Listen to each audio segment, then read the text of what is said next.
Jay, welcome. Thank you for coming on this show. How very fun we're going to have. So glad you're here. Good morning, Chris. No, that wasn't a question yet. I should get to the questions.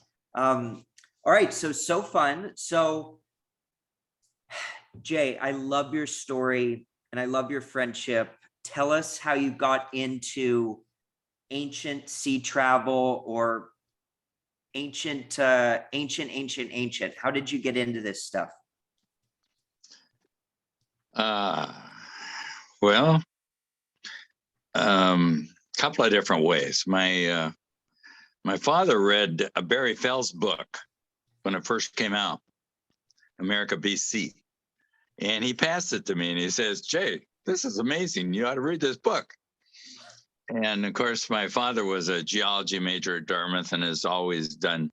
He says he's always the one at the bottom of the hole. In the 1930s, he and his college buddy went all over the United States digging Indian relics, right? He was quite the digger, which is not what I do. But at any rate, he's always been, I've always been kind of close to him. He died at 93 a couple of years ago, which was a loss to me. At any rate, he encouraged me to read Barry Fells' book, and I did, and was quite taken with it because he introduced the idea that Celts were in the United States, and there were records and ruins and so on. There were traces of them in New England.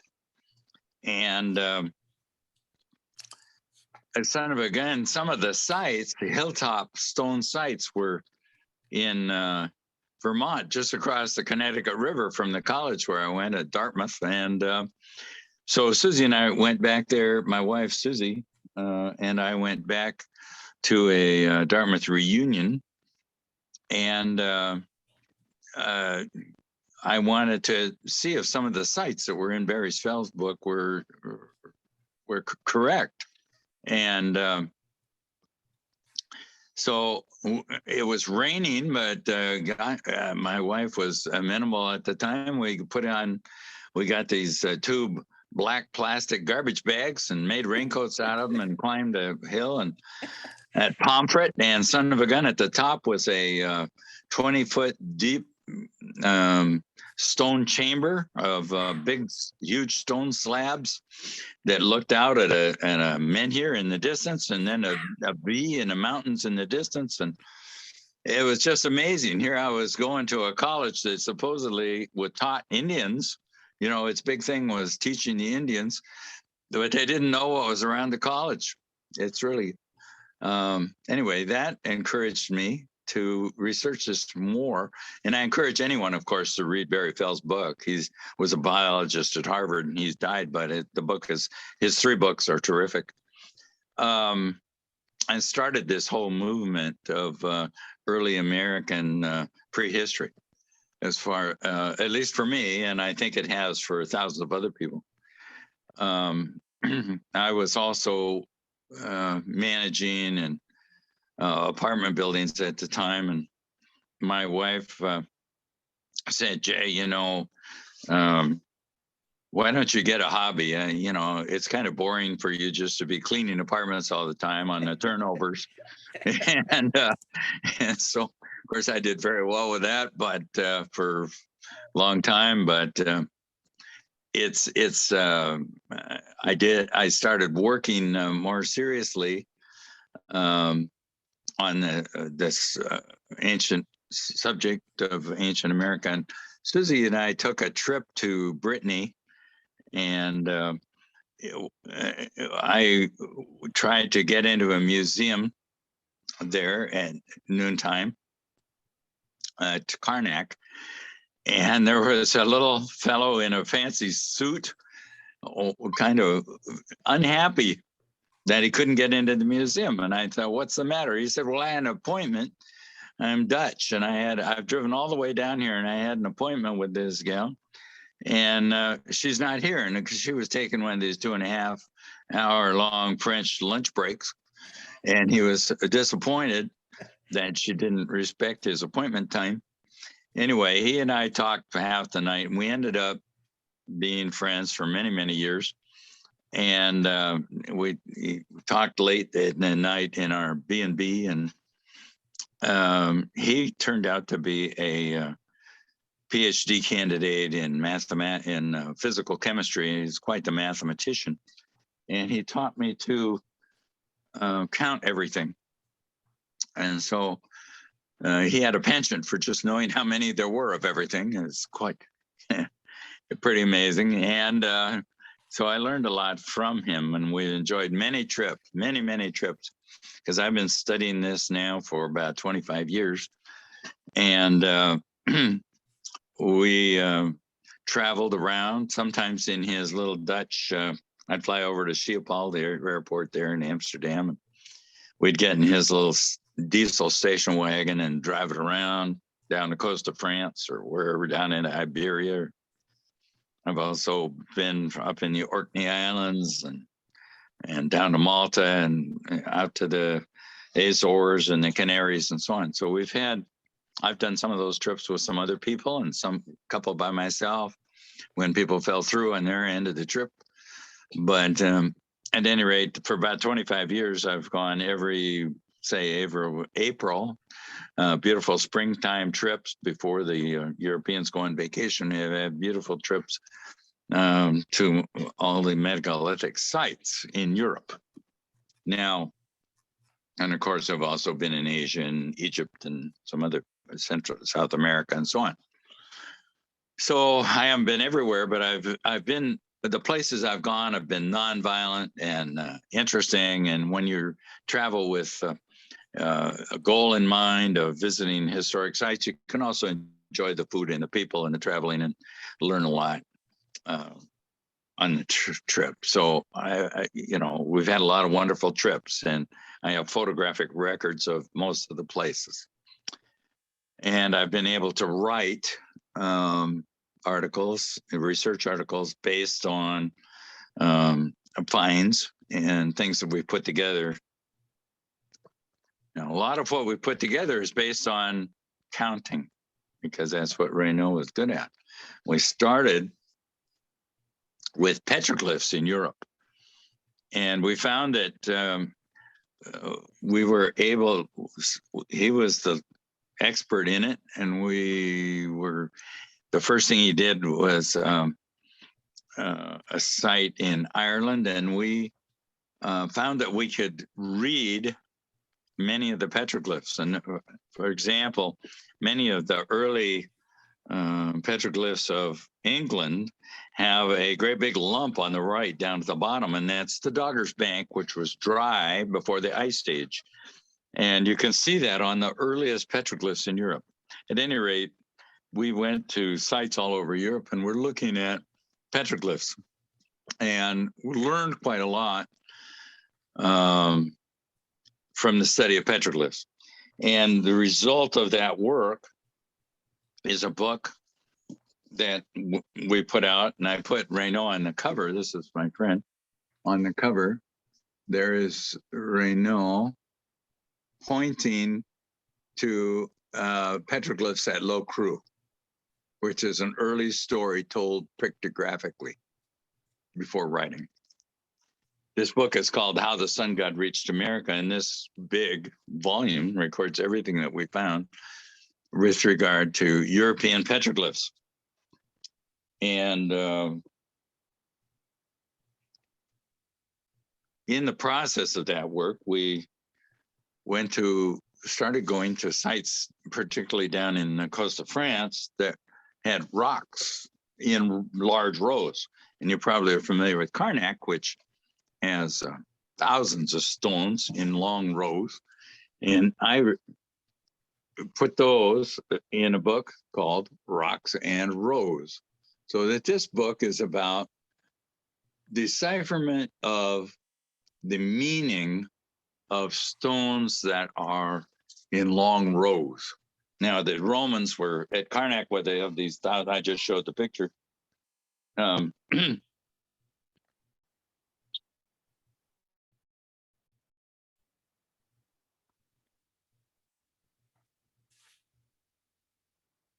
Jay. Even the Romans didn't know what they were. Jay, can you just repeat that? Yeah. Just repeat that last part. I just lost you for a second. Okay. Well, we did a second book, Reinoud and I. This one I did more with some of my own things, but my own finds. There's still trips. But Rocks and Rows is a book about the long rows in Europe and Brittany. This is on the cover of the book. Here is the rows at Karnak, but we figured out it took us maybe 3 months or 4 months or 6 months or something each site to kind of figure out what the site was about. The rows there in Karnak are about their discovery of the Azores Islands.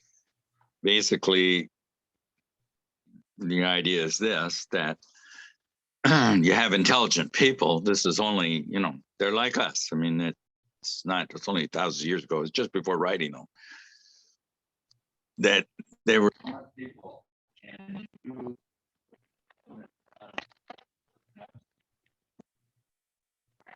Jay, I wonder why that sound is going off.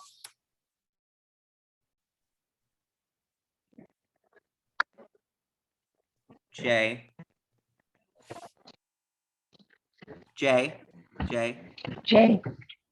Chris is saying the sound has gone off. Okay. I can hear you, Chris. What is it? Wonder why the sound is going off on that. I don't know. Here I am. The There you sound go. isn't working. Okay, so there you're back, Jay. So You can't hear Jay? I haven't touched anything. there you go. It may just go in and out from the internet, but it's all been good so far. Okay, so let's jump back. So Jay, you were okay. you were- He just had to give permission. He had to give permission to be recorded. That's all he had to say. He gave permission to be recorded. okay. Thank you. Okay. So Jay, Can you hear him now?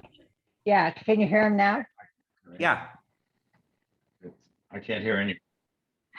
Can you hear me, Jay? It says record up at the top. I can hear him. I can hear you. He can't hear you. Yeah. Okay, it's a Bluetooth again. Okay. Well, what can I do about it? It's your phone. The phone. I don't know. Let's see.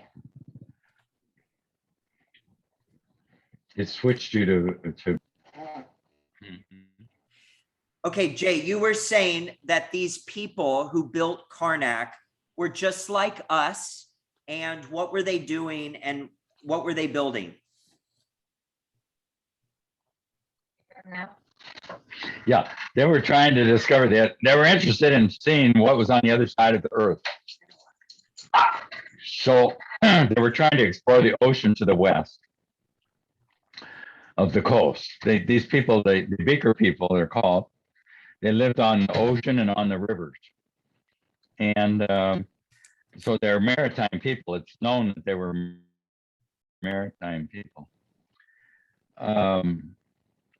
But the problem is that the trade winds come onto the coast of Europe from the west. And so you just can't, it's hard, very hard to sail out to the west. And now they've got a sun religion. This is expanding the topic a little bit, but 23 degrees north is as far as the sun comes and brings us the summer, and then the sun goes back south again and it changes from fall into winter. And it's the most fundamental number in navigation. And they knew that number because that number is the most common number found in megalithic monuments. Okay. And I told you we were studying megalithic monuments. And in the book, Rocks and Rows and How the Sun God, my earlier books are all about megalithic monuments. So we think that they sailed out at the 23 degrees latitude, which the sun god took every day as he went to the west. Are we okay, Yeah. Chris? Okay. So if you go out to 23 degrees, I'm losing my hearing just a little here. Okay. If you go out to 23 degrees, um, you run into what are called the horse latitudes, where the sailors would eat their horses in later times, sailing ship days, because there's no wind. They would run out of food and have to eat their horses and whatever. That's called the horse latitudes. At any rate, it's a Sargasso Sea in the middle of the Atlantic. And we think what happened is that in these early days, maybe, 3600 BC, some of the heroes that were trying to go to the West in this difficult route, that they didn't know the trade wind patterns of the Earth. Some of them got blown to the north by wind that showed up, or they followed some birds. The seas had never been fished. The oceans must have been very interesting at those times. So, with sea life. At any rate, they went to the north, and we know they discovered the Azores Islands at 3600 BC, because that's the date of the monument for the Azores that's built on the coast of France. And it's been archaeologically dated at 3600 BC. And that monument is built out of 39 enormous stones. And it's angled to true north at 39 degrees north. And the Azores are at 39 degrees north. Okay. They're actually at 37, 38, and 39 because they spread out. There's 9 islands spread out over 3 different latitudes. But the western ones, the ones you got to find coming from the other side, are at 39 degrees north.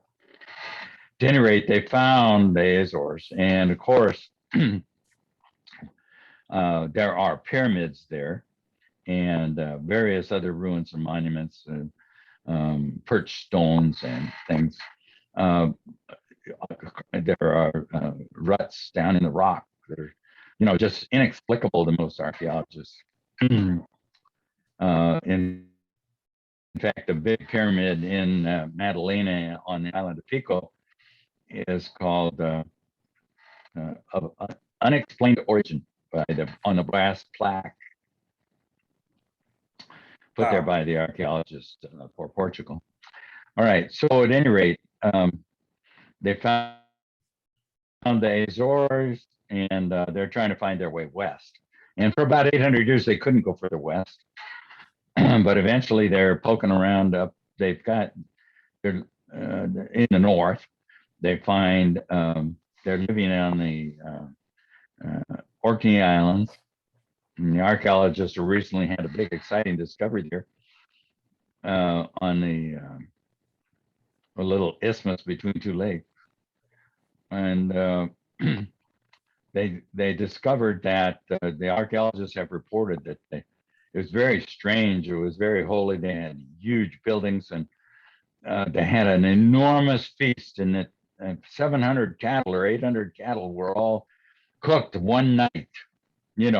A big feast, and then everybody disappeared. And their temple was not used anymore, and people disappeared. And they can't explain it. And they also were surprised they found no bronze, no copper, no bronze.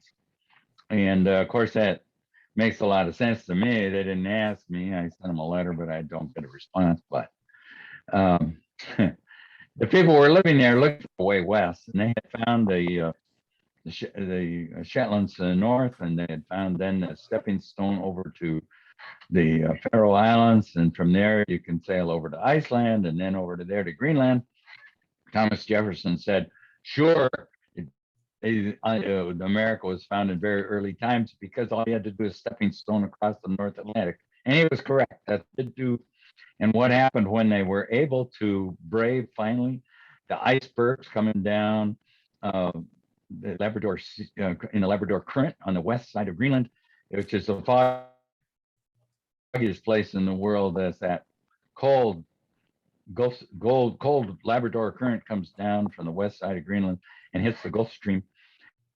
It's creates the biggest fogs in the world in the summertime, and it's also full of big icebergs, and it held back the discovery of the backside of the planet about 800 years. And they thought the western home of the sun god was in the Azores for a long period of time. Finally, they broke it, and they found that if they sailed across at 39 degrees north, which they had, anyway, that's a documented number in a number of ways. And they sailed across. They took the sun god's holy number of 39, and found Baffin Island on the other side. And that was big news. And when they found the West, then the people dried out their cows into dried meat, put it on the ships, and sailed west. It was a huge land rush or gold rush or whatever at the time that they discovered the West. Now, they later found they could also go west by going very south, going down to the Canaries. You could see the Canaries from the coast of Africa, and if you sail west, if you go down to Brava, the southernmost island in the Cape Verde Islands, it's where you kick off with the wind. A coconut put in the water will go to the West Indies. And that's what Columbus did. That's what they found they could do. That's called the Southern Crossing. So there's the Northern Crossing and the Southern Crossing were ways that these people found their way to the West. And then it was quite a while, I think there were people and events that happened and diseases that were brought to the West early on before they could sail back to Europe, but they did find that they could go up onto the coast of America and sail from the most eastern part of North America and cross the Gulf Stream to the Azores. And then they had a loop, okay, and could sail west and then return to the east. It's eventually they found Bermuda. We found petroglyphs that explained all that, and so on. It's in the books. So that's the story of our early work that I did with Reinoud for many years, Rocks and Rose and sailing routes across the Atlantic. Now, why am I interested in that? Well, when I was young, we sailed in the Bahamas. My dad sailed in the Bahamas. We've always lived on the water. I've always been on the water. I've always sailed boats. I've always been around boats. Always had boats. So this sailing stuff is kind of in the blood. And I'm not an archaeologist that's never been on the water. I mean, so I have an interest in latitudes and sailing. Even at Dartmouth, it was one of the last year the quarter it was ever given was a course in celestial navigation by an old guy at Dartmouth. It was kind of a classic little class. So I've had some celestial navigation at Dartmouth. Ever since then, I've been the last 25 years, I've been studying sailing routes prior to writing in the late prehistory. Okay. So do you have a question, or should I go to the third book? Go ahead. All right. In the process of studying this stuff, I was going to conferences in Michigan of the AAPS, the Ancient American Artifact Preservation Society, and got to know Fred Ridholm, who founded that group. And he was sort of a mentor to me in some ways. And that got me interested in what the people found when they got here. Of course, they were getting pearls and drugs, which have been found in the mummies, right? And in Egypt, they found cocaine and so on. So there's a lot of things that have been discovered in recent times that have backed up all the findings that we were finding, which has been exciting. And I've been speaking at this conference every year in the fall for the last 14 years. And Fred Ridholm encouraged me quite a lot. I could see that the major thing that these people were finding was copper, because there were the conference was held every year up in Michigan, where there were tens of thousands of copper pits that were out in the woods. They could go down by hand about 30, somebody went down about 30 feet with stone axes. And then for the first, these pits have been filling up with leaves and dirt and stuff, but these pits were used to, by in the 1800s, copper mines developed, found copper in Michigan, and they found copper every time there was on top of old pits. There was somebody in there mining enormous amounts of copper, 10,000 pits, doesn't even include the pits up in Canada and stuff. So, and there's a copper, there was a lava bed under Lake Superior, and over a billion years of the Earth's copper had been built up as a crystals under the lake in the lava by water flowing through the lava, had built up crystals of copper in the it's an unusual event on Earth to find enormous beds of copper in this lava bed. And the lava bed ended up under Lake Superior because it's very old, but it pokes up at the Isle Royale and in the Keweenaw Peninsula, and that's where these old timers found the Indians with copper and said, "Where do you get that?" And they went there and they found copper all over the place, and they dug all these pits, and now there's these pits, and what in the world's going on? Where'd the copper go? So in the United States, there was all this copper dug in prehistory, and where to go, nobody knows. In Europe, they had a Bronze Age, and they still can't figure out where it came from. I mean, they're looking in the Caucasus and this and that. God, they spend a lot of money in Cambridge, and they have all these studies, and they can't. It's all written up in my new book called The Copper Trade. And it's got a sailboat on the cover, which is the Valhalla, which is my dad's boat. We spent a year in the Bahamas on it. But at any rate, I've written up the story of all the evidence that I've been able to put together about this use of Michigan copper and how it got to Europe in sailboats. Okay. And so I probably know as much about it as anybody. I wouldn't know.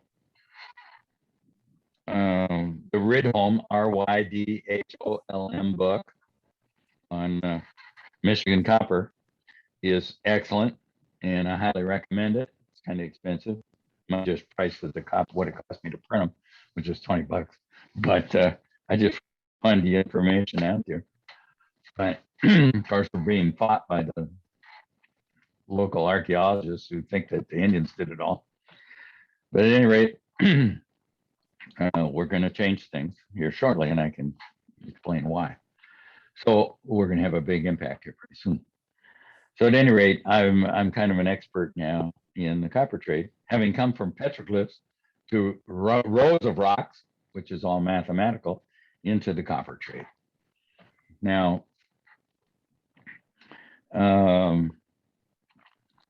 so that's my history in this. There have been some other developments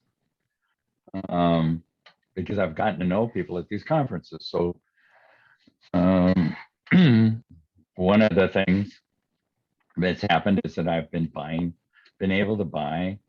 Oh, I wanted to prove that Michigan copper was in Europe. And so I thought, well, I got to do metals testing. I've got to have some samples. So I bought a bunch of artifacts because I could take little samples off them. You can't do that in a museum. And I found that in Seattle here, I could go down and get them tested. Well, that didn't turn after I bought all this stuff, I'm working along on it. I found out that didn't make much sense because artifacts are made by guys that collect broken artifacts and they melt them up and make new ones. So you can't trace out anything because it comes from all these different artifacts, right? So I kind of gave up on that. I had a collection of stuff. It was all right. So I'm building out a bunch of money, and I was spending $1,000 or $2,000 a month, whatever, just buying some stuff. Anyway, and I made it through that. I have a museum of the history of axes of man, going from the Paleolithic, Mesolithic, Chalcolithic, all of Iron Age, and so on. I've got a museum, and my books are sorted by the age of the artifacts. And so I have what I call a timeline museum, and I've given talks on it, and it's very popular because most people sort their books by ways that don't mean much, but mine are all sorted by the time that they're writing about. Okay, so I have a timeline museum. Now, I've also bought artifacts from different people, and one of them,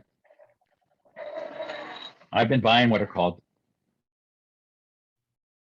I think it's over. I think I must have bought all that he had, but there was a fellow named Dr. Moog, a physician, who died in quite a long while ago, that collected what he called decorated axes. These are bronze axe heads that have patterns on them. And I've been to most of the museums, and I've never seen one of these in a museum. They may have them in their basement, or probably just don't know what they have, because these axes, when you get them, they're totally black. Here's an example. There's the black side of an axe, right? It's a small little bronze axe. They're not beaten on the edges very much. They're ceremonial. But these decorated ones from Dr. Moog, he died. They were all in a box, a muddy box in the basement. It's right near where the World War I happened. So, it's hard to trace out the origins of this stuff. There's boxes are in his basement. He went around Europe buying this stuff. He collected these kind of objects. And then World War II came through there too and messed it up again. So I'm not, at any rate, this box of axes in his basement, there was a fellow that I knew that was asked to sell them on the internet, and I've been buying them from them. I have to outbid some museums and so on, because I found that if I do the no-no and I actually scrape them with steel wool, they're very tough. I find here's a couple of these bronze axes. I'll show them to you. I have 27 of these. Every one of them is different. They're all unique. This one is unique that it has an image of the sun god on one side. It's gold. It's been pounded into the bronze, which you could barely see. It has patterns on it too that are kind of complicated, but maybe, yeah, you can see some of the patterns. Anyway, I count these patterns, the number of dots in these patterns. And on the other side, it has, as most of them do, a route to the west, down the center, gold along the sides. So it's got the sun god going to the west, down the back of this axe. This other one that was more recent has a pattern on the back, all these little points. Okay, there's 4 on each side, and then a circle at the top, 9 for the 9 islands of the Azores. The little circle has 23 dots in it, which is the holy number of the sun god. And on the inside, this is all about the Azores. There's so many 39s on here, it's about the Azores. And the amazing thing about it is here is a drawing. I'll try to hold it still. It's a drawing of a dancer on the back. Can you see that? It's one of my more amazing artifacts. At any rate, there's a big platform sticking out of one of the pyramid in the Azores on Pico at Madalena. It's in the middle of the town park, and it has a big tongue sticking out of it where the dancer probably danced, because this has enough numbers on it that it's about the Azores and it's a dancer. So anyway, other of these, there are other axes that have the beaker patterns on them, the little diamonds and so on. So I know this is beaker people. I know the people that did it. And I know I can read patterns on these axes, and I can read what is being, the information that's being saved on these axes. They don't know how to write what's in the air. It's pretty literate, but they can count somehow why this information is getting on bronze axes. I don't know, but it's over time, 4,000 years. So I gave a talk at the Power Squadron, and I said, you know, are your chart plotters going to be useful about 3,000 years from now? What about your paper charts? You know, I don't know why this information, this digital information, is being stored on bronze. I don't know how it got on these. These are like ceremonial owners owned by the top people of the society. Why it was stored on there, you know, I don't know if they came from sheepskin or as common knowledge or what it was, but there's digital. These people were thinking digitally. Okay. I mean, people say today, oh, we're in a new digital world. Everything's digital. Analog's gone. No, no. Before analog, people were counting and recording digital information. So we've gone from a digital prehistory to analog back to digital. Okay. It's kind of an interesting way to look at it, things, because most people don't look at things like that way. Then there have been other artifacts shown up. A fellow with a metal detector on a playground in Cincinnati comes up 18 inches deep out of mud that's been dredged out of the Ohio River, comes up with this. You're looking at the a copy of the dancer from, it's a Minoan dancer. They call him the Prince of Lilies. And this little pendant, which is a little hole at the top, okay, there it is, torn, was found in the Ohio River, mud, dredged out of the Ohio River. Prince of Lilies on one side, little writing on the bottom, and then in Minoan, and then the triple axe on the back. Okay, so this is a Minoan artifact out of the Ohio River. So the Minoans, we know there were several different cultures mining copper. One of them's the Beaker people, one of them's the Minoans. The Minoans were known for being the shipping and the marketing of copper ingots in the throughout the Mediterranean.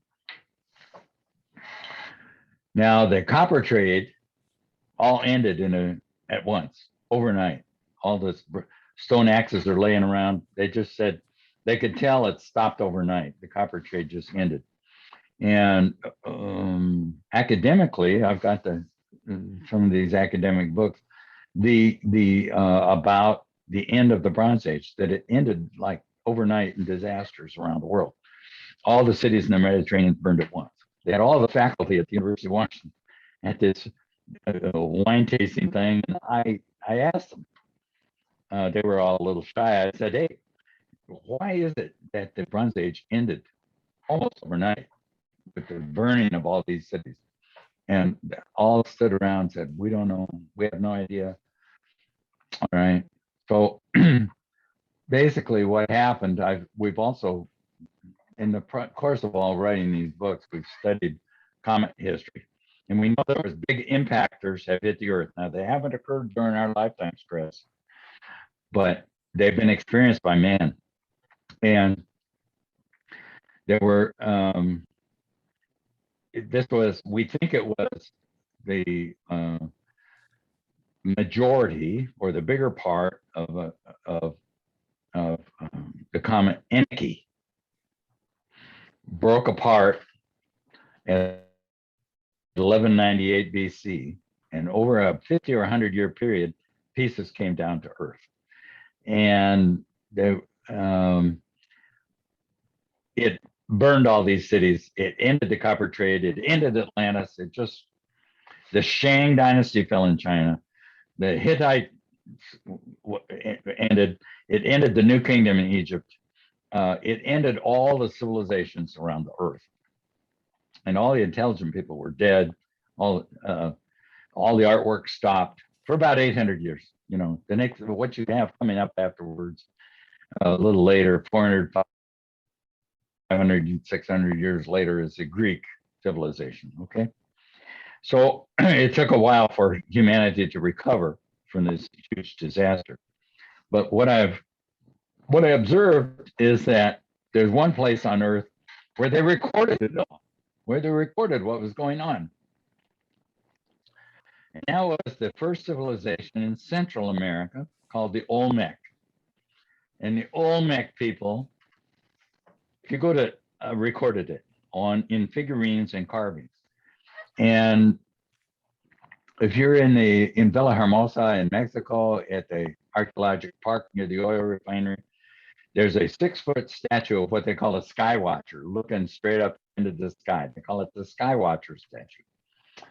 But there's also, I have picked up about, I've got one that weighs about 40 pounds, a little sky watcher figure, which is going to be the center of my exhibit. And I've got about a whole bunch of these. Now, this is a jade skywatcher figure, and you can see that he's translucent in a bright light, so he's quite remarkable and all this stuff comes to them in the mail through eBay. The early eBay people were selling collections, and they're not so much anymore. It's harder to find good things now than when eBay first came out, but for $600, this thing is pure green jade looking straight up. This is called the Skywatcher figure, and it's maybe my fanciest one. Was the first one I bought. Okay, he's laying on his elbows and looking right up. Wow. And I've got about 30 of these. Not all as fancy as this. But I wanted to show you one more, and that's this guy. Here's a statue, a little figurine, and this guy is holding pillows. See if I can show you here. Here's a hand. He's got his hand holding a pillow on both sides. There's the hand, see? There's a pillow over his ears on both sides. This is Olmec. Wow. So these things that came down from space not only burned stuff, burned cities, changed the climate, but with noisy events. This is evidence, this is factual evidence that these were very noisy events going on, okay? In fact, climatologists call that time following these impacts, they call it the Planard period, P-L-E-N-A-R-D, Planard period, because the earth became cold, the agriculture went down. It's interesting. It all fits together. I haven't found any facts that dissuade me from that these Skywatcher figures were the recording by man of a major event that came down from space. Now there's a man here in France that has a comet recorded on it too, but that's I think a different time. But anyway, that's another subject. All right, now. Go ahead, Yes, Jay. Chris. No, go ahead. Keep going. I'm sorry. Okay, you asked me to show some artifacts, and so I picked a couple. In the process, okay, there's a very interesting group in the Midwest called the Midwest Epigraphic Society, and I've spoken there a number of times, and interesting people that I got to know. One of them was had been doing creating museum exhibits professionally all his life. And one of the more interesting experiences I had in my life was going into his basement and seeing his collection of Bros cave stones and his drawings of them. He's now died. He gave me my first Bros cave stone. He says, just pick the one you like out of the other room. He had a collection he'd bought from a fellow.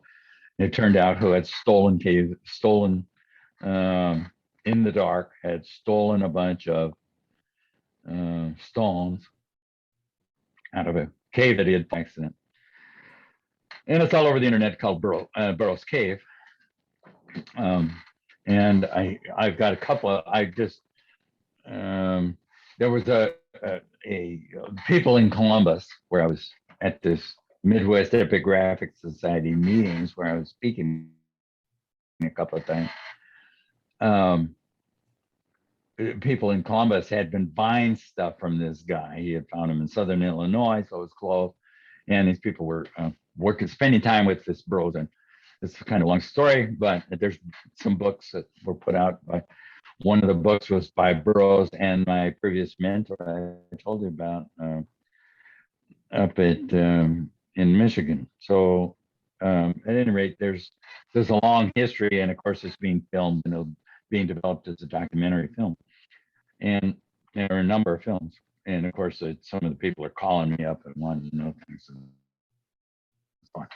Anyway, there was a public health physician that had bought quite a number of stones from Burroughs, and he was going blind, and so I was asked, would you like to buy his stuff? And I said, okay. I had just sold an apartment building, so I had some money. I paid a big commission to a guy to help me with the sale. So I thought, well, what the heck, I can at least buy stones with some of the money. So this is one of my favorite Burroughs cave stones. It's a slate seal, and I don't know if I can show you, but the head of the seal, there he is. There's his head, okay? And then there's what is also here? There's some writing that we can't read. Sorry, I'm moving it around because I'm trying to see what I'm doing too. There's some writing on it, okay? Celtiberian, I would think. Okay, now and there's the tail of the seal. I mean, where are you going to see a seal in Illinois if they haven't been sailing? Okay, now here's this other side of the seal. There's the head. There's a boat on the ocean, okay? And then there's a tail. Here's a beautiful little image of a seal that would only happen if they're sailing the ocean. And it's got Celtiberian writing on it. And Chris has asked me to show one of the larger stones. This is one of the larger ones. This is a face. He wanted me to show you a face. There's a lot of facial pictorial funerary stones. This is an interesting one. It's got a little menorah at the top and a little Jewish skull cap, because at the time of this cave, the Romans had a Jewish war going on. I think it was the first Jewish war. At any rate, and what else is there? There's a little star. Okay, so of course, these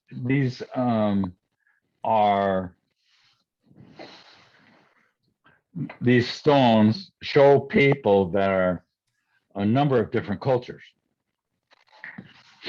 And some of them are Indians, some of them are Africans, some of them are Egyptian priests, and some of them are Jewish people. There's just all kinds of people found on these Burroughs Cave stones.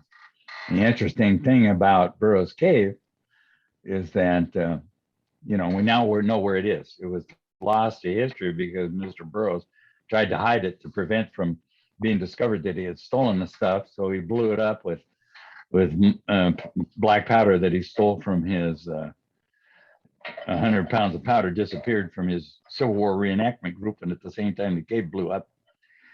So, but now Wayne called me one day. Wayne is the producer publisher of Ancient American Magazine, which I ought to plug because he's been so nice, and he's published I have about 30 over the many 25 years. I think I have about 35 articles of mine have been printed in it. I very much have benefited or enjoyed seeing myself, my articles, using the photos that I've taken over the years in all these different places and putting them together, telling stories about artifacts and what we've learned. So I'm in many issues of Ancient American, and Wayne May I've gotten to know and respect over many years. And he's the publisher of the magazine. So it's kind of been a tough and go thing for him. He used to do 6 a year, now he does 4, but it's a good magazine. Now he's doing it all in color. I'm in the current September one with an article about my father and his find down on the Delaware River of some very, very ice age stone points that are argillite and very, very weathered. I'm looking forward to that. I found in a Moorhead book a stone photo of a stone that Moorhead has in his book, it's a mammoth on a stone. And when I read about it, it was only a couple miles downriver from where my dad's find was. So it kind of dates my dad's old points with this, which he found in the back of a cave with this mammoth. It's an Ice Age story in the Delaware coming out in Ancient American September, about in a couple of weeks. Well, at any rate, Wayne called me up one day, and he doesn't spend a lot of time on the phone, not like my wife. So he says, Jay, I learned something very interesting. He says, Burroughs had a buddy. I said, what? He said, yeah. His wife was a nurse in the local hospital, and I mean, Burroughs' wife was a nurse in the hospital, and her friend there was married to the radiologist. Really? And so, yeah. And so Burroughs connected with this radiologist to pass the bags of rocks up out of the cave. The ones couple I've shown you were passed up in burlap bags up a ladder on a rope with this person. So I thought, oh my God, is that right? So the guy is still alive? He says, yeah, I think so. I said, Wayne, you got to get him here. We need him. We got it.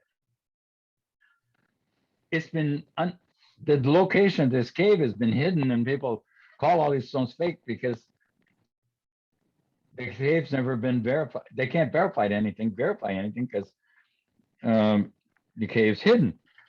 Now, these people lived in a colony, we think, for 600 years, and there's no graves or mounds or anything. So they buried everything in these limestone caves in southern Illinois. And but yeah, we can't find it. We can't prove it. All we got is rocks that have come out of it.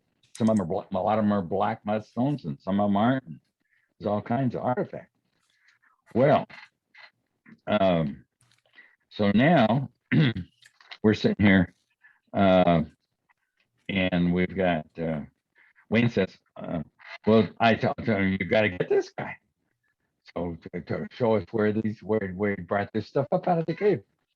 And Wayne says, oh, okay, I'll give him a call. I'll call you back in a few minutes. I'll call you back. And I said, well, that's fine. So I just went about doing what I was doing. And so then a little bit, Wayne calls back. And he says, Jay, I talked to him. I found him in London. And I said, really? I said, well, you got to get him to come here. And so he says, oh, all right. So I'll call you back. Let me call him back and see if he'll come and show us. Okay, call me back, Wayne. Okay. So Wayne says, I'll call you back in a few minutes. So Wayne calls, the phone rings again a little while. He says, Jay, I talked to him. He'll come. He wants to come. I said, well, and he says, what's more, he's really motivated because Burroughs had told him that if he ever told where the cave was, that he'd shoot him. That's why he's in London. I got out of there. I said, really? Yeah, and he says he wants to get even with the son of a bitch, so he'll come and show us. So I said, really? Okay, well, find out how soon you can get him here. And he says, okay, I'll call you back. So Wayne called back a little bit later, and he says, Jay, it's going to cost me about $5,000 to buy the air tickets and motel and the whole deal. And I said, well, Wayne, the check's in the mail. Don't worry about it. Get him to come here now. Make him commit to it. Get a date. I want a date. So Wayne says, I'll call you back in a few minutes. So he calls back into the doctor in London. And so he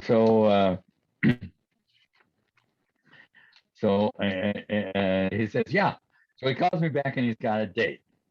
And for Franklin Pope, MD, to show up in St. Louis. And I'm supposed to go to St. Louis and meet this guy, Dr. Pope. And so I got my tickets and the whole thing's ready to go. But Susie and I were on a on a tour in Holland, and we on a Delta flight coming back, we think we got it from the airplane that picked up water somewhere it shouldn't have. So we get the runs. Okay, and we didn't get it treated. Susie lost 10, 12 pounds. Finally, we got it diagnosed, but I missed meeting from Giardia. Finally, we met. I couldn't get to St. Louis, so Wayne drove down and met Dr. Pope, and they drove around to all the possible sites where this cave could be. And they're walking up all these rivers. And geez, I was scheduled for a knee replacement. And I couldn't have walked it anyway. Anyway, they're going up the little skillet. And the guy says, finally, Dr. Pope says, hey, this is the place. This is crossed stones over there. Look like this. He says, I remember that. So we need to walk up this hill to the left. And so they walk up this bluff of the river edge, the bluff, and not very high, but I haven't been there yet. Can't give you exact description. Seen some pictures. So at any rate, they go up and he says, Dr. Pope identified exactly where they had stolen all this stuff that we've got. There's thousands of artifacts out there. I've only got 50 of them, but there's thousands of them. And what we want to do is put the ones we have, the ones I have, I've offered them to the museum in Madison, Wisconsin, though. Wisconsin State Historical Museum, they're going to build a new museum. Hopefully all my stuff goes in there. Well, at any rate, and some of my friends are doing the same thing, saving their stones so they can be put on exhibit. So anyhow, now we know where it is. I got some friends that are treasure hunters that are down there working. I've been paying their bills. And we got the motels and the food and the diesel fuel. And they've been down there working on this site. And we're not inside yet, but it's getting close. We know where it is. I've accomplished what I wanted to do because it's not lost to history anymore. Because they've sent cameras down to drill holes, 6-inch holes, and we've got pictures of artifacts. Came up with a picture of a great big platter with animals carved around this, embossed around the side of it somehow. It's a silver platter used to be put on a calyx or something. It goes on it puts your sacrifice material on an altar. And we got a picture of half of it in a camera that went down a hole. And another camera went down another hole. And of course, we're drilling limestone. It seems to be a flat floor, which is kind of amazing, black. And there's this line of limestone dust down there because we're kind of drilling down through limestone. It's white. And then on top of the white is gold. So what is gold doing down the bottom of the hole? None of us know. I think that this chamber we entered with the drill had a golden ceiling because it would reflect lamplight there. At the same time, I just read a book about Antony and Cleopatra, and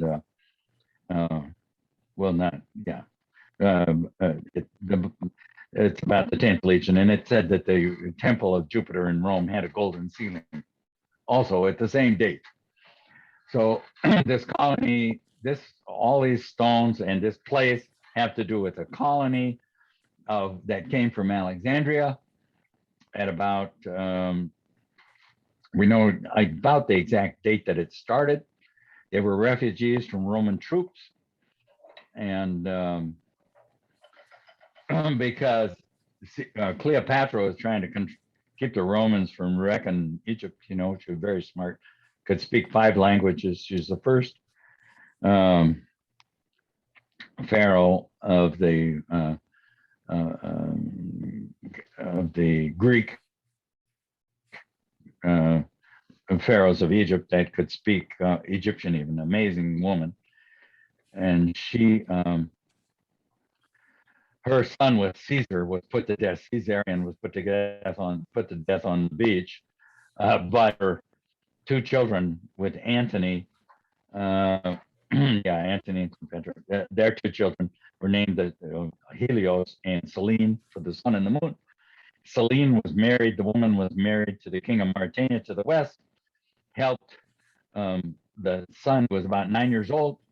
So from these various people in there, we know that the date of all this, Caesar had been died around 50 BC. So we know that this was all happening around 10 BC or so. So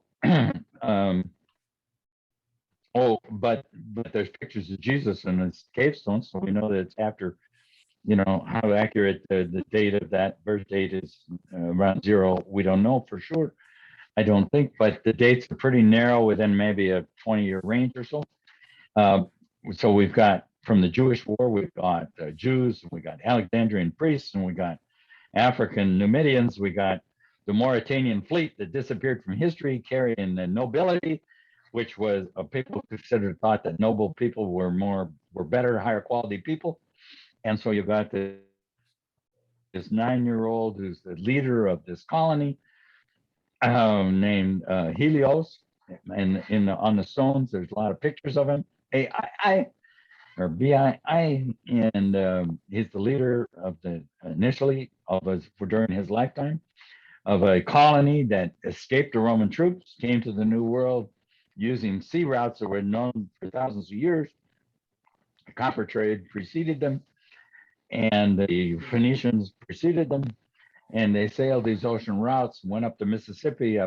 We've got lots of stones showing maps, whales, UFOs, even going to this below in the inverted waters to below the 0 degrees into the southern hemisphere.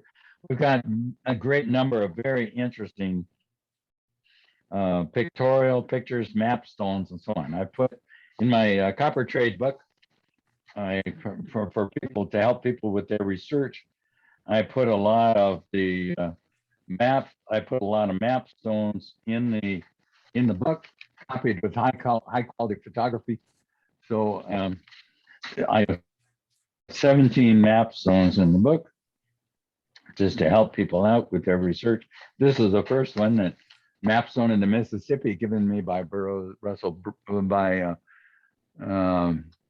given to me by Beverly Mosley.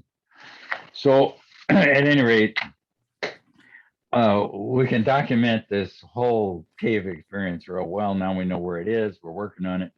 And sometime we'll get it opened up and be open to the public.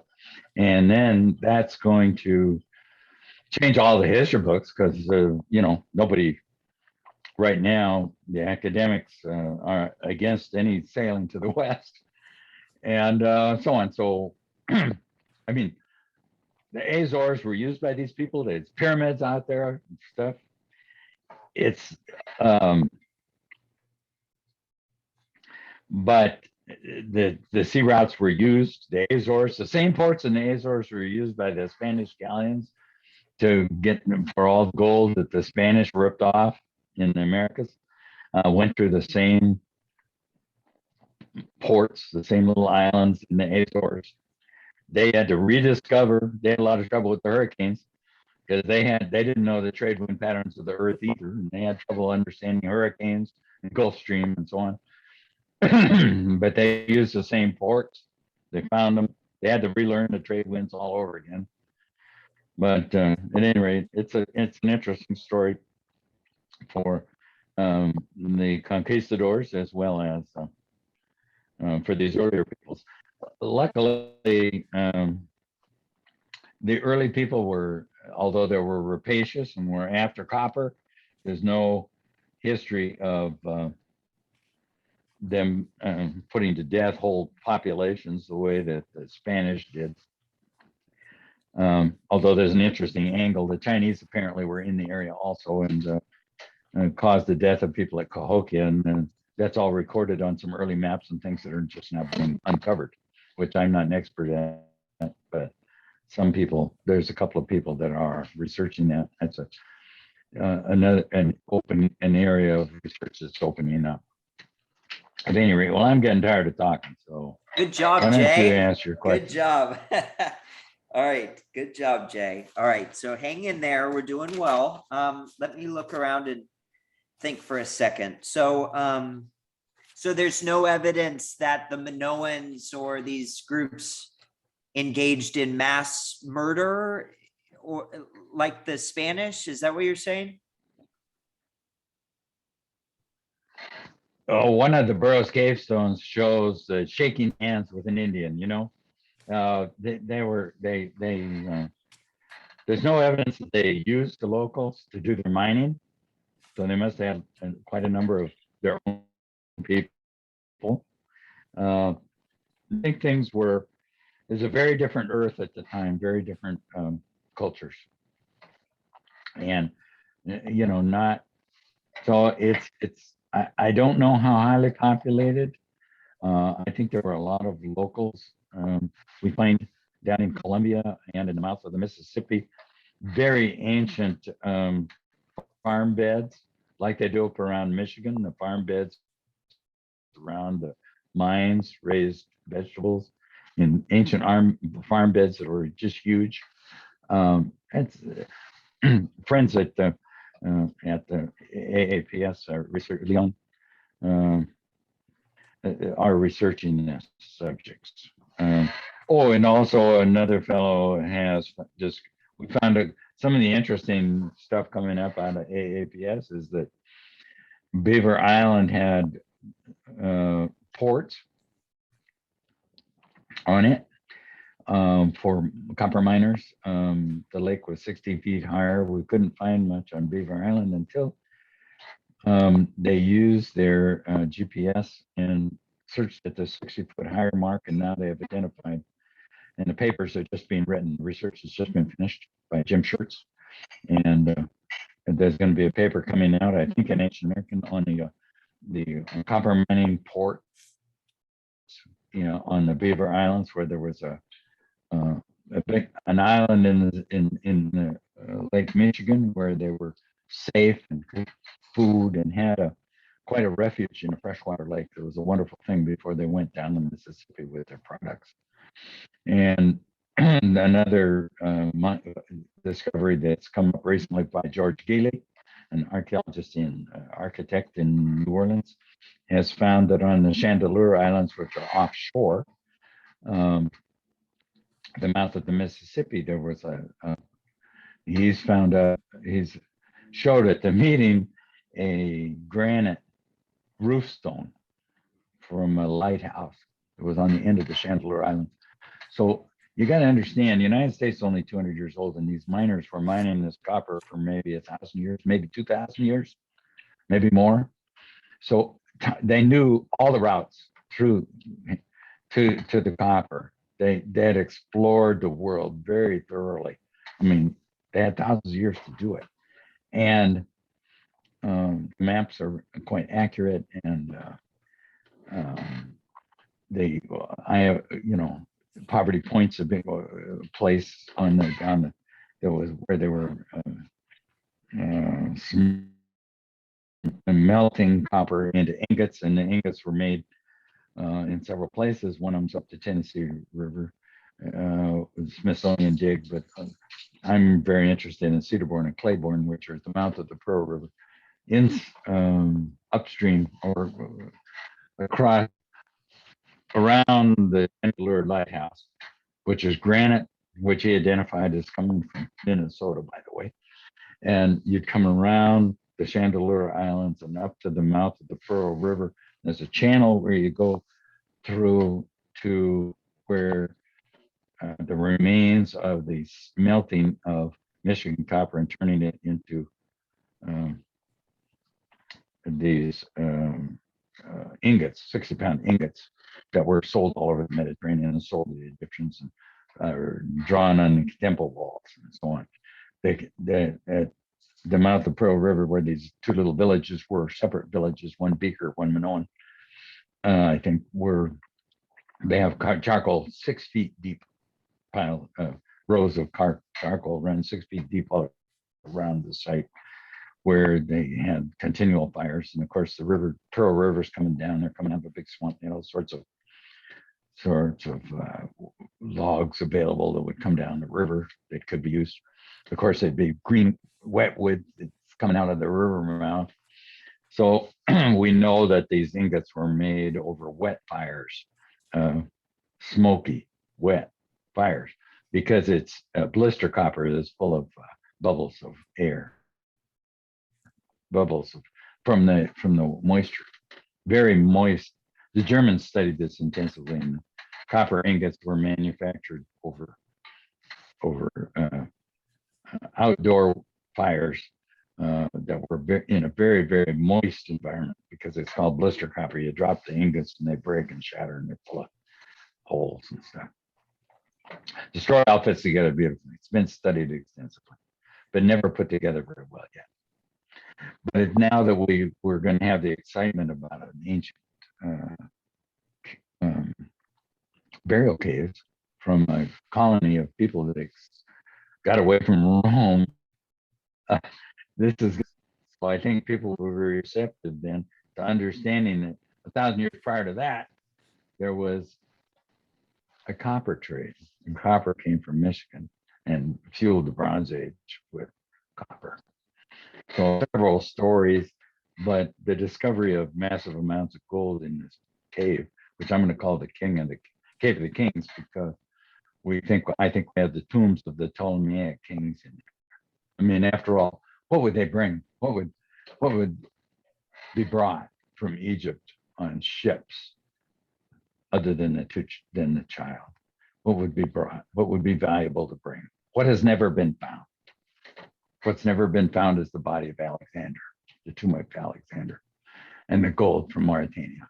So the satellite images that we have of the underground in this 5-mile-long cave system shows giant hits of precious metals.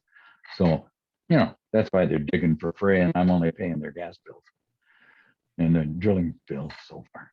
All right. But we bought the 2 farms supposedly where these caves are. So I think it's going to change the archaeological history and the history of the history books to have people escaping at this time and forming a colony in the New World. It'll open up a lot of opportunities for prehistorians to get their views across, I hope. Well, Jay, let me jump in with something. So great job so far. Here is a question from Rick Osman. What did you and Bob List find at Poverty Point? And just kind of explain that to us. Who did you talk to down there? What was their reaction? Just tell us about that.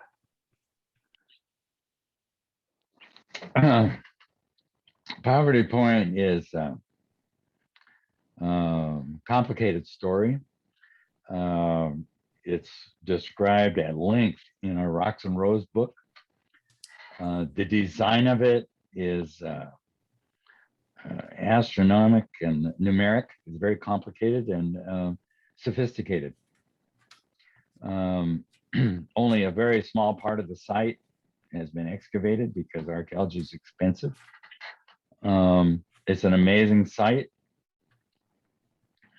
Bob went on his own one morning, or I think on a later trip, he went over to the other side of the river and found some artifacts over on the other side of the bayou. So it's a bigger site even than is officially known. Okay. The bayou that's going by the front of it used to be, of course, at least one of the branches of the Mississippi. So that boats coming up and down the Mississippi at the time Poverty Point was there was not cut off from the Mississippi as it is now with closed bayou. So it's an ancient site. What was interesting to me is that when you look at it's on several of the Burroughs cave stones, a multiple story wood structures, and there's no stone, so these got to be wood. There were several stories at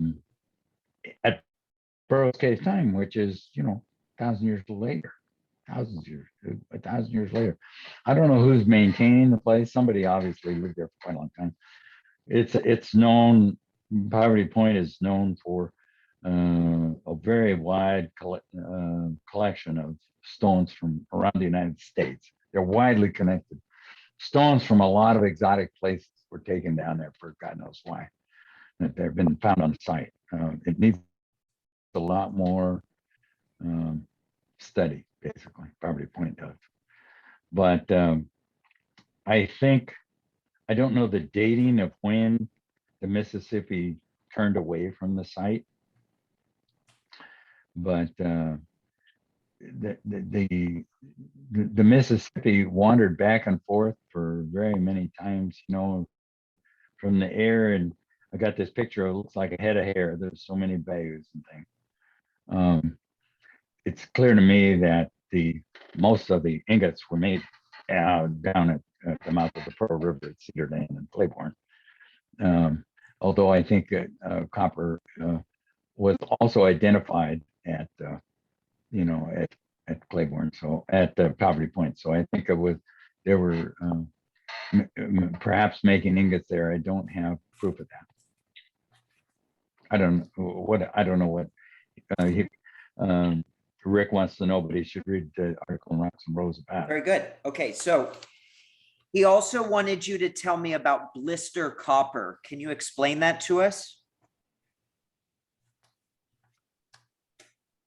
Mr. Copper was a nickname for a fellow that was mentor to a bunch of us, Fred Ridholm, who was a history teacher in Marquette, Michigan, and he actually got elected as mayor of Marquette 3 times in a row. He's a very loved guy and very intelligent. So he had this wonderful sense of humor. Everything to him was funny some way or another. And it's amazing how intelligent people are so fun to be with and look on the funny side of things. And he started this organization, AAPF, and it's gave it an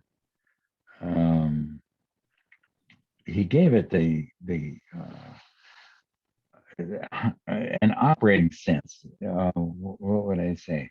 He made it a place where everyone was accepted regardless of your point of view, so that people could express what they'd found and then let pieces be sorted out.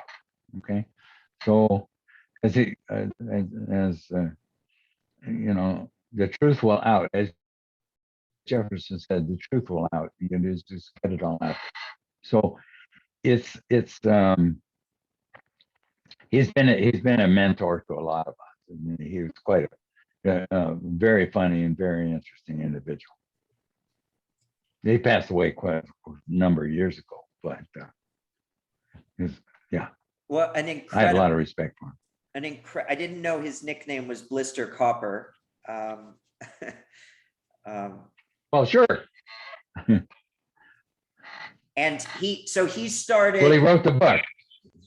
Okay, he started AAPS, which I've been to a few of the conferences. You've been to every one for a while, and that group is unlike any other group that meets in the entire world, definitely in the United States. It is, you let people talk and you don't have to agree with them, but you at least listen to what they have to say. And that's very unique in some of these conferences. Now, some of these conferences that have been about Burroughs Cave, you have people that get up in the audience and they walk out. They literally just will not listen or hear anything about Burroughs Cave because they are sure that Russell Burroughs hoaxed those stones. And one of the first people to believe in it, a PhD, was Cyclone Covey, who defended the stones. And did you have correspondence with Cyclone Covey, Jay, or not? I have not. That was an early group. I have never met the person. I don't know if he's even still alive. I don't know. I can't deal with that. My friends know him. I don't. Well, I haven't met him. Yeah, but I have never. Yeah. I have never seen anyone get up and leave from a, other than to go to the bathroom or something. I've never seen anybody get up and leave from one of our AAPF conferences because of disagreement over the subject. Because we cover all kinds of things, and of course you don't have to go to it all. There's a couple of things that I don't watch that are out of my area, but generally I have benefited from the friends that I've made there, and it's been very rewarding because of who I've met and the things I've learned. But yeah, and it's an incredible organization. I was talking about some of the original Midwestern Epigraphic Society meetings, or those type of talks. Isaac, maybe that's the one. Joe Mahan had Isaac Institute to Right. Culture. And so when the topic of Burroughs Cave came up in the 80s, 90s, some people were just certain that Russ had carved these things, and they're so complex, they're so sophisticated, the stones, that Cyclone Covey came to the defense and said there's no way that this guy from West Virginia carved these thousands of stones. It'd be impossible. That 10 years by 10 of the best stone carvers in the world, that's how long it would have taken to duplicate this massive thousands of piece collection. So it was just kind of a nice compliment to AAPS, as anybody can speak there if Judy will allow it, and we're totally open to what people say. Let's switch gears a little bit just for fun. Is that okay, Jay? Sure. So I have a whole bunch of questions about ancient America stuff, and we're going to talk about that stuff probably the next conversation, maybe a little bit now, but let's just jump around and have some fun for a minute. So you were going to write a book, and you might still write a book, but you were going to write a book on the JFK assassination, and you read as much as you could. No. Oh, you weren't. You just wanted to learn. You just wanted to learn what happened. Well, it's the biggest thing that happened in my lifetime. When I graduated from high school, the president was shot. And I think I've got a lot of the books. There's supposed to be about 400 books printed on the subject, but I have a lot of them. And in fact, here's some of them right here.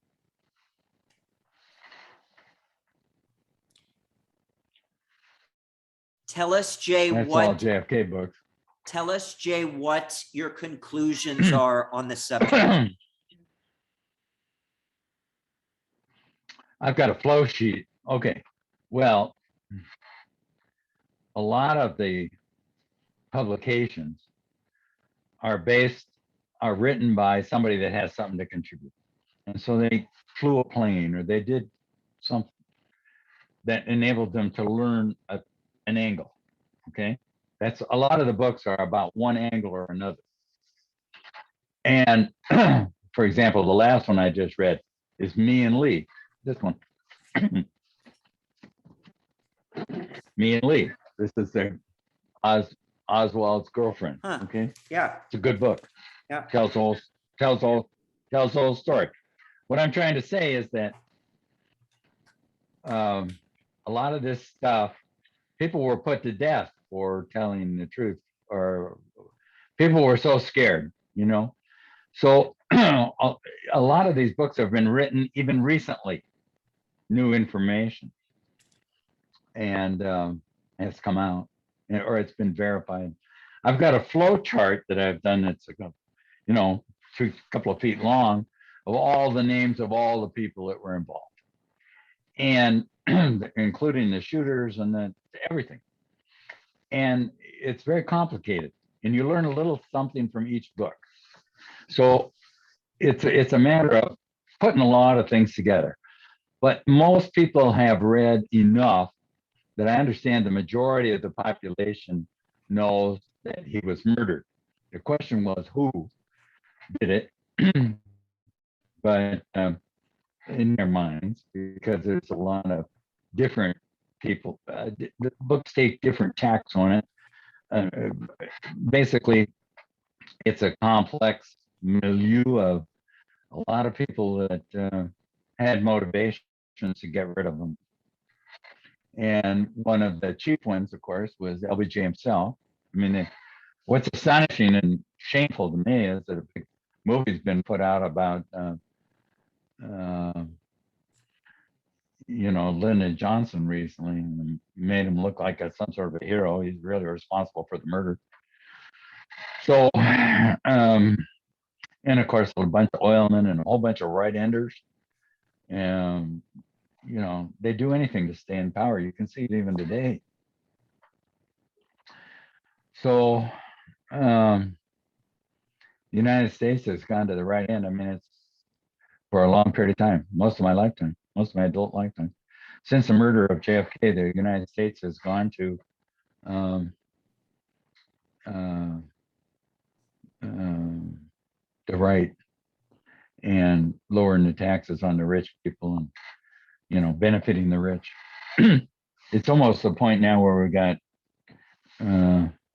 aristocracies of the rich that they can project their fortunes down through for hundreds of years, 100 years. It's just, you know, I mean, I've benefited from some of this also, but it's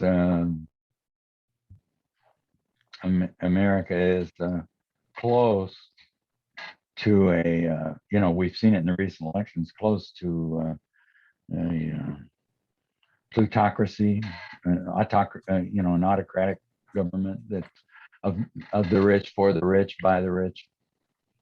Anyway, it all comes down from the murder of Kennedy. They didn't. He was put away. People didn't want him. The oil people were behind it. There was finances behind it. The rich were behind getting rid of him. It's not just the rich. It's the anti-communists. It's a whole lot of craziness. You know, kind of like today. It's complicated. And the mafia brothers that his brother went against that helped get him elected too, from Chicago, right? They wanted him dead also. Well, the CIA was using it, you know, was using the mafia to do some of their murdering. The CIA has just been a disaster from the get-go. I agree with John Kennedy that JFK that it should be abolished. It's just been a disaster in one country after another, you know, where we've backed dictators. We're supposed to be backing our principles, but we don't. We back dictators that frequently murder their populations, rip off their people. It's discouraging. I mean, American democracy is not as democratic as we were led to believe when we were kids. And so JFK, I'm so sorry. It's so JFK was going to not blow the lid on certain things, whether that could have been UFOs or whatever else, but he was going to make changes that the rich didn't want to have changed, right? Coupled with LBJ wanting power. He was going to take away the oil depletion allowance. You know, take away the what, Jay? Take away the what? The depletion allowance from the oil people. It's the only industry where you get to deduct the cost of using up the stuff. You know, when you're in the timber business and you're cutting trees, you don't get a tax deduction because the trees have disappeared because you've used up the trees. It was a subsidy to help the business.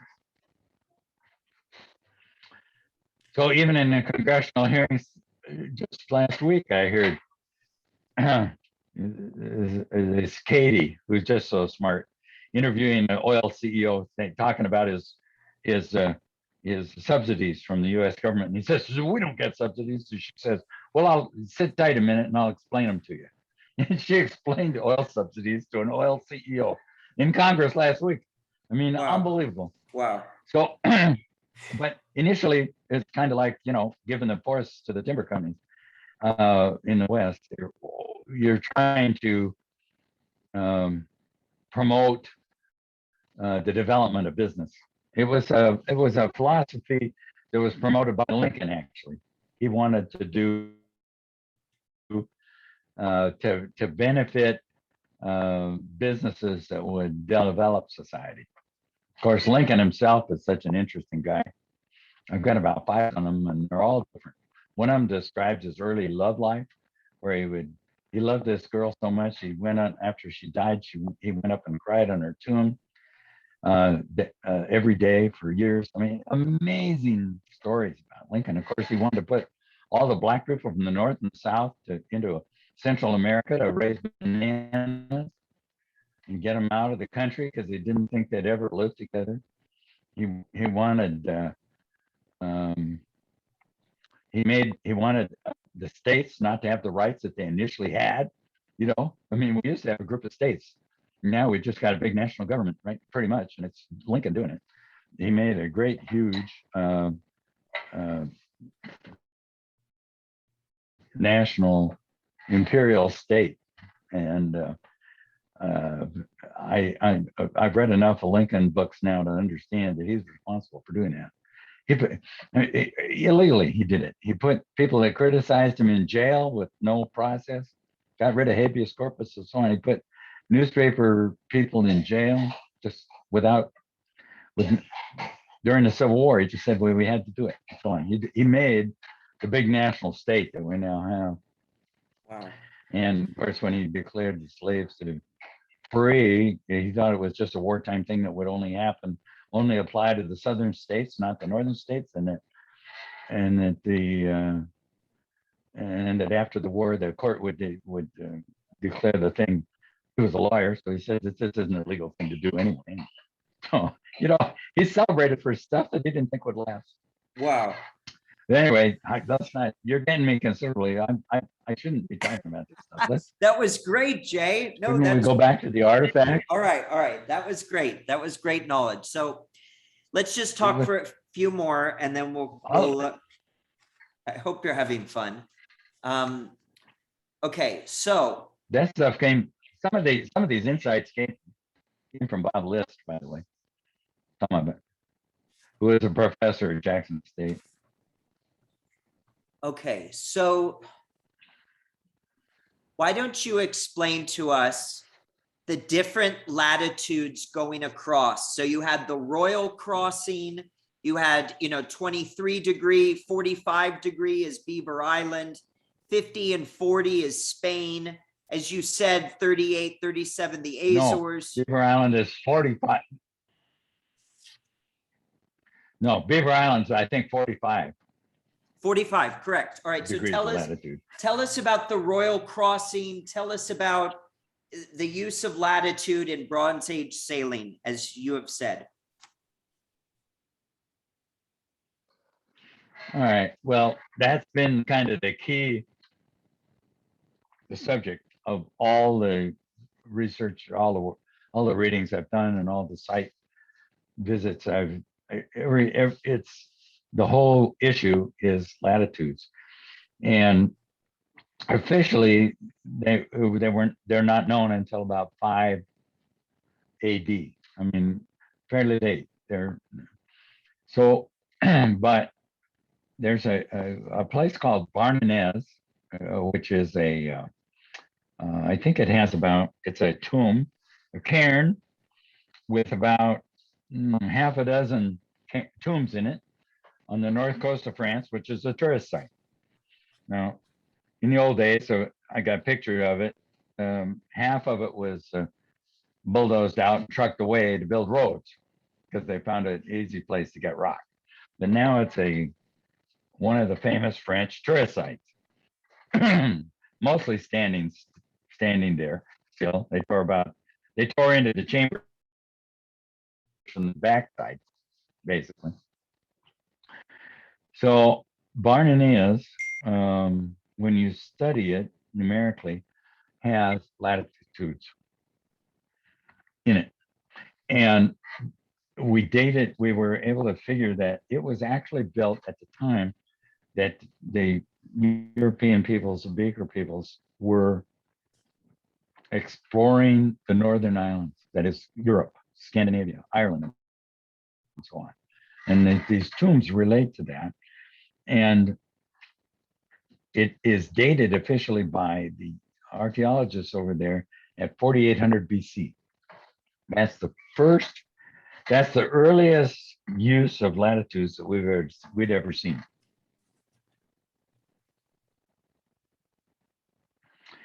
So that the way to think about it is this, that I was taught by Reinoud, and I think it makes it easy for anyone to understand. If you're standing somewhere on the earth and you observe the latitude or the height of the sun at noon, it comes up to some angle, okay? And if you travel south, the angle is higher. And if you travel to the north, the angle is smaller. The sun gets down, okay? So how could you not know? That's what latitudes are. It's the angle of the sun at noon. That's what you do with the sextant. And early sextants were made out of pieces of wooden string and strings with a rock on it, so that you could get a straight line down, and you could get a horizon, and you could read how high, what the angle is up. Okay, how high is the sun at noon? It's more complicated if you start doing stars and stuff, but the latitude, the simplest one, is just and if you know the stars, you know that the North Star, everything circles around it. So you know where the north is, and you know how far up on the globe you are by the angle to the sun at noon. So it actually goes back to before 4800 BC. That's the earliest evidence we have for latitude knowledge. Very good. Tell us about, so if you're on, England, France, Spain, if you try to go west, you're going to face strong winds, right? Correct. So you're going to want to either go the northern route, Jumping from island to island. and They found they could go from island to island.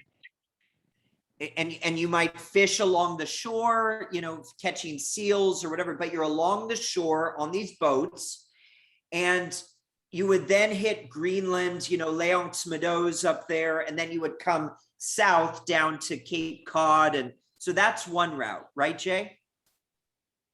Yeah. The other route. Northern route, yep. The northern route. The other route is the southern crossing, yeah. The northern crossing. Southern crossing. So the southern crossing. Southern crossing and the northern crossing. And so tell us about the southern crossing, getting to the Caribbean and up to Florida. Right now, when there's dust storms in the Sahara, the dust is settling in the Caribbean all across the Atlantic, okay? And the corals have infections in it that have come from the Sahara. I mean, it's a one world down there. Everything blows from Africa across. And Columbus, that's the way Columbus went. It's the way they all go. They discovered you could go that way. And because the wind was with them, and it carries everything across. You end up in the southern Antilles down there, on the coast of South America.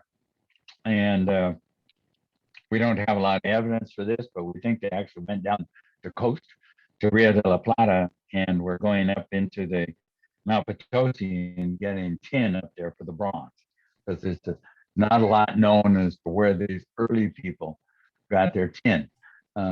It's technically from the Cornish mines in England, southern England, but and there's certainly a lot of it came from there and so on. But and I've been there and I've checked it out, but we think it also, they had from the Tiahuanaco area at the south end of Lake Titicaca, they had a trail that ran down to Rio de la Plata that the conquistadors found.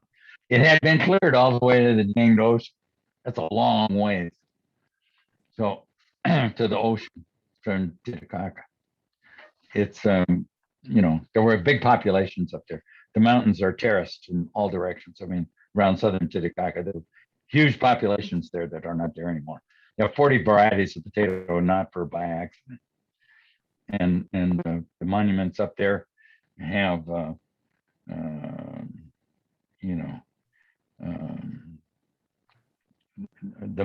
we found there's a bowl in the museum there that has cuneiform on it, all around the book, edge of the bowl, and so on. It's in my, I wrote about it in my book. There's all these heads around one of the sites, and the heads are all have Arabic turbans on them. And I mean, it's just clearly the worlds were related. But how related, we don't know. Whether it was the source of tin, I don't know. But you get there just by going down the coast. So we take it easily. It was downwind down to Reinoud de la Plata. All right, well, just a few more questions, and then you're going to eat because you need some food and some energy. And then maybe we could continue this either tomorrow or the next day. So just a couple more questions, okay? So how did you get back? Yeah. How did you get back to Europe? Was it the Royal Crossing and you went to the Azores, or was there a few different ways?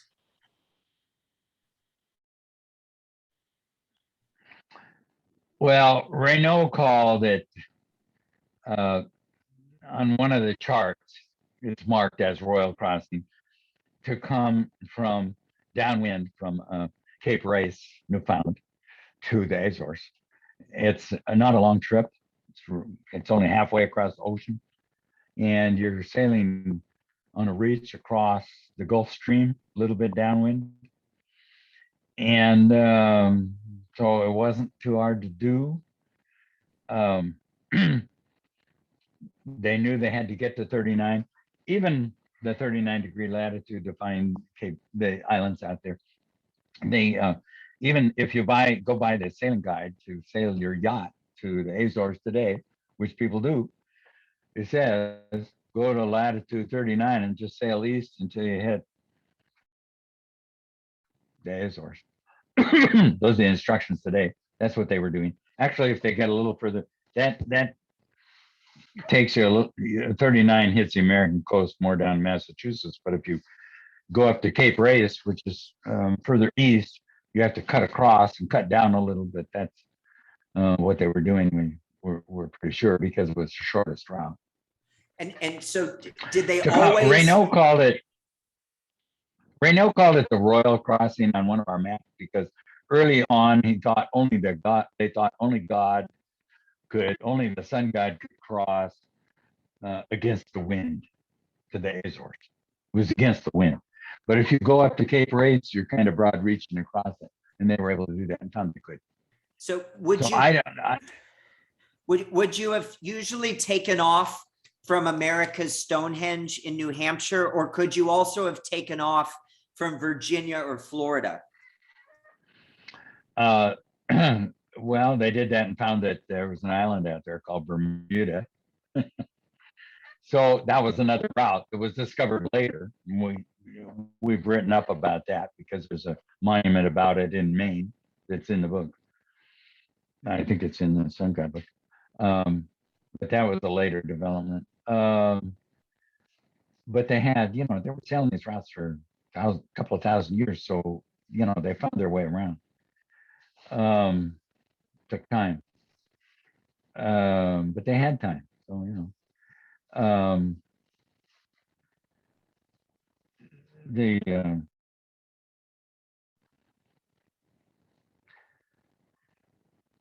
how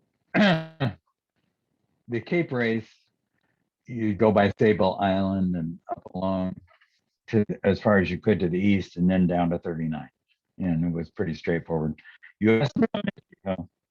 That was a site where it was early called Mystery Hill. Now it's called American Stonehenge. It's the biggest megalithic monument in North America.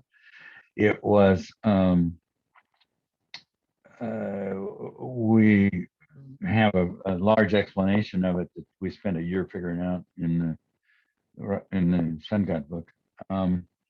Basically, it was teaching navigation, and all the sailors trying to go back to Europe stopped there and sacrificed on sacrifice stone, which some kind of QAnon has marked up with power tools. So I want to put it in the movie that we've written, Chris, but it's now defaced. At any rate, it's a walk-in map of the ocean in stone, Okay, these guys like to make walk-in maps. We've seen them other places from Karnak on. And yeah, so the stones are both astronomic and geographic, which is absolutely remarkable, and take a genius, the smartest people they had to figure that out. It's amazing. But there is, up above the site, there is a large menhir, and it was surrounded by a circle of stones, and it had carved in it, in Roman numerals, 39 in Roman numerals. And that could have been the date to set sail, but it's maybe also the importance of the Azores that they had to find next, latitude 39.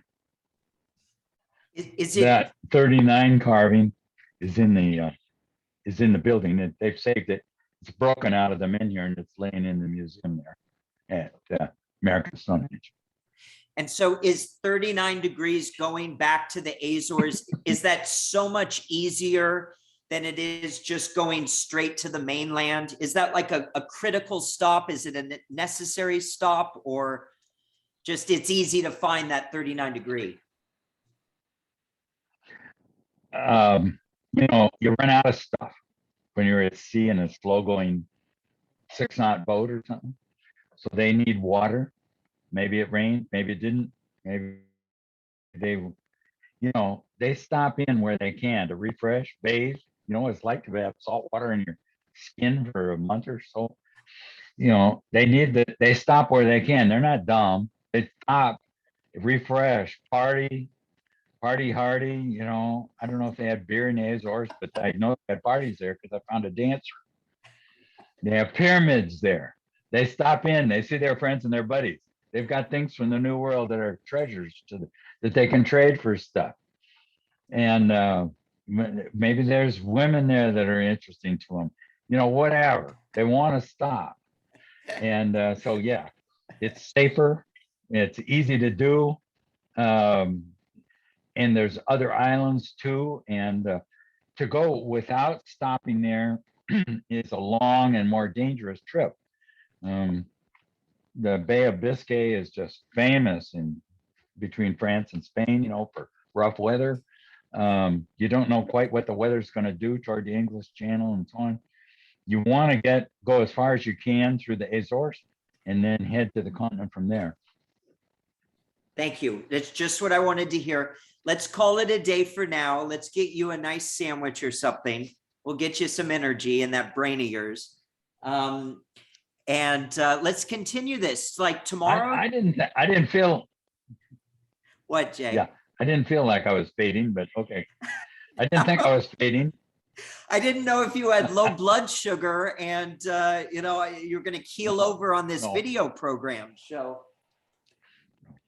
you kept your energy together very well, Jay, and you did great work in sharing it with us and with the world. This is, all the comments in your book say you've done great work and great work and great work. And I'll just repeat that same thing, that you've done great work and the world's very lucky for your work. And we just need to get it out to more people.